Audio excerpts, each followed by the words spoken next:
சவுதியில் வீட்டு உரிமையாளரால் கை துண்டிக்கப்பட்ட கஸ்தூரிக்கு உரிய இழப்பீட்டை பெற்றுத்தர மத்திய அரசு நடவடிக்கை எடுக்க வேண்டும் என இந்திய கம்யூனிஸ்ட் தேசிய செயலாளர் திரு டி ராஜா வலியுறுத்தியுள்ளார். அரபு நாடுகளுக்கு வீட்டு பணிப்பெண் வேலைக்கு இந்திய பெண்கள் அனுப்பப்படுவதை தடை செய்ய வேண்டும் என்றும் அவர் வலியுறுத்தியுள்ளார்.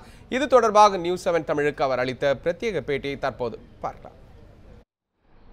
சவுதி அரேபியாவில் திருமதி கஸ்தூரி அவர்களுக்கு ஏற்பட்ட கதி என்பது மிகுந்த வேதனை அளிக்கிறது.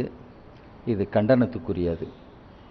இந்த பிரச்சனை ஏற்கனவே நம்முடைய வெளிவிவகார அமைச்சகத்தின் கவனத்துக்கு போயிருக்கிறது. அமைச்சரும் இதில் கவனம் செலுத்துவதாக தெரிவித்திருக்கிறார். இந்தியா இன்னும் அப்படிப்பட்டவர்கள் வேலைக்கு போவதை அவர்கள் நேர்மையற்ற ஏஜென்சிகள் இன்றைக்கு அவர்களை ஏதோதோ வேலை வாங்கி தருவதாக தவறான வாக்குறுதிகளை கொடுத்து கொண்டு போகிறார்கள்.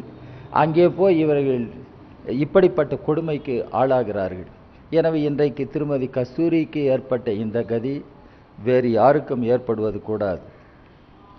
வெளிவிவகாரத்துறை அமைச்சகம் திருமதி சுஷ்மா சுவராஜ் வெறும் கண்டனத்தோடு நிறுத்தி கொள்வது கூடாது. அவருக்கு முழு சிகிச்சை அளிப்பதற்கு நம்முடைய தூதரகம் மூலம் ஏற்பாடுகள் செய்ய வேண்டும். குறிப்பாக சவுதி அரேபியாவில் இருக்கிற தூதர் இன்றைக்கு இந்த பிரச்சனையில் ஒரு தனிப்பட்ட அக்கறையோடு இன்றைக்கு செயல்பட வேண்டும்.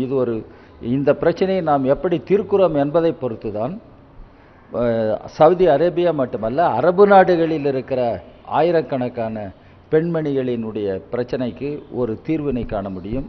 வருங்காலத்திற்கும் இப்படிப்பட்ட சம்பவங்கள் நடைபெறாமல் இருப்பதற்கு ஒரு உத்தரவாதத்தை நாம் உருவாக்க முடியும். எனவே இந்திய மக்கள் ஒரு குரலாக இதனை வலியுறுத்த வேண்டும்.